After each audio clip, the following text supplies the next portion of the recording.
ভেঙে টাকা উঠাবো। তো সেটা তো আমি আজকে একদিনে আসছি না, আমি 2 মাস অপেক্ষা করেছি। করে আসার পর এখানে আসলাম, আসার পরে একই তো তাদের স্টাফদের ব্যবহার প্রচণ্ড খারাপ। একজন মহিলা প্রথমে কথা বললো, প্রচণ্ড খারাপ। তারপরে আমাদের লাবু ভাইয়ের সাথে যখন কথা বলা হচ্ছিল, ম্যানেজার যখন কথা বলছিলেন, ওনাদের স্টাফরা পিছন থেকে আসছে, এসে ভিডিও করছে, লাইভ করছে। তখন হচ্ছে তাদের লাবু ভাই তাদের ফোনটা নিয়ে নেওয়ার চেষ্টা করেছে। না, আমরা এখানে ম্যানেজারের সাথে কথা বলতে আসছি, আপনারা এখান থেকে যান। লাবু ভাইকে যখন উল্টা মারতে আসলো, আমি আর মার্জি আপু ওনাদেরকে থামাতে গিয়েছি। আমাদেরকে থামানোর কারণে ওনারা সরে না যায়, আমরা তো মেয়ে মানুষ। লাবু ভাইয়ের সাথে সমস্যা হয়েছে, ওনারা সরে যাবে ওখান থেকে। ওনারা আমাদের গায়ে আঘাত করেছে।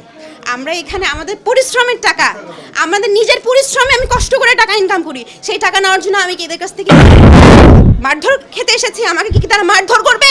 আমি মহিলা মানুষ, আমি এটা বিচার চাই। আমার গায়ে কেন হাত তোলা হলো পুরুষ মানুষ? আমি আমার পরিশ্রমের টাকা এখানে নিতে আসছি। আমার এফডিআর আছে, আমি এফডিআর ভাঙতে আসিনি। তো আমি তো জানি ব্যাংকে ক্রাইসিস চলছে, আমি এফডিআর ভাঙবো না। আমি যদি বলি আমার এটা তো